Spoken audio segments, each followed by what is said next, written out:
The Powkiddy RGB30 is a horizontal format emulation device that uses a CPU that we have seen many times in the past couple of years, the Rockchip RK3566.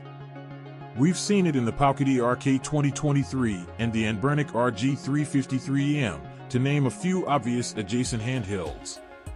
Using this well-tested chipset is ultimately a good thing, because there are going to be solid firmware solutions available on day one. And these familiar components are so affordable now, handheld makers might as well stick with the chipset we have plenty of experience with and support for. The RK3566 chip comfortably plays retro consoles up to 64 bits, which means systems like Nintendo 64, Dreamcast, and PSP will run very well on this handheld.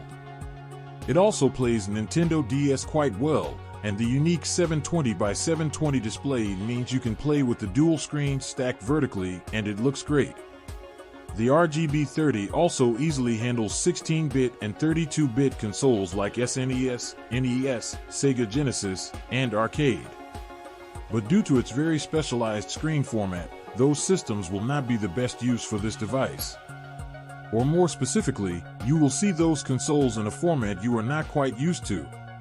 3.5-inch screens with a 4x3 format have been the most popular way to play retro video games on emulators for a couple of years now. But you'd probably be surprised to know that 4x3 content on the RGB30's 4-inch screen is actually a tiny bit larger than what it would be on a 3.5-inch screen. We are not used to seeing our 4x3 games with black bars on the top and bottom, so it gives the impression that it is being displayed smaller than it actually is. But where the RGB30 truly shines is in 8-bit era handheld consoles like Game Boy, Game Boy Color, and the Neo Geo Pocket. Because those consoles are able to take advantage of the square format screen the most. The pixels on 8-bit consoles look huge on this beautiful screen, and you will have a minimal amount of black bars on the top and bottom of the content. The design of the Powkiddy RGB30 is not unlike previous Powkiddy or Anbernic horizontal emulation handhelds.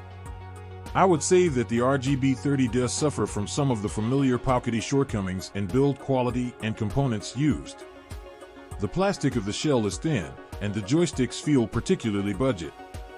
I kind of wish they skipped the analog joysticks altogether, since this niche design doesn't really serve 64-bit games well anyways. But we've got M if we need M.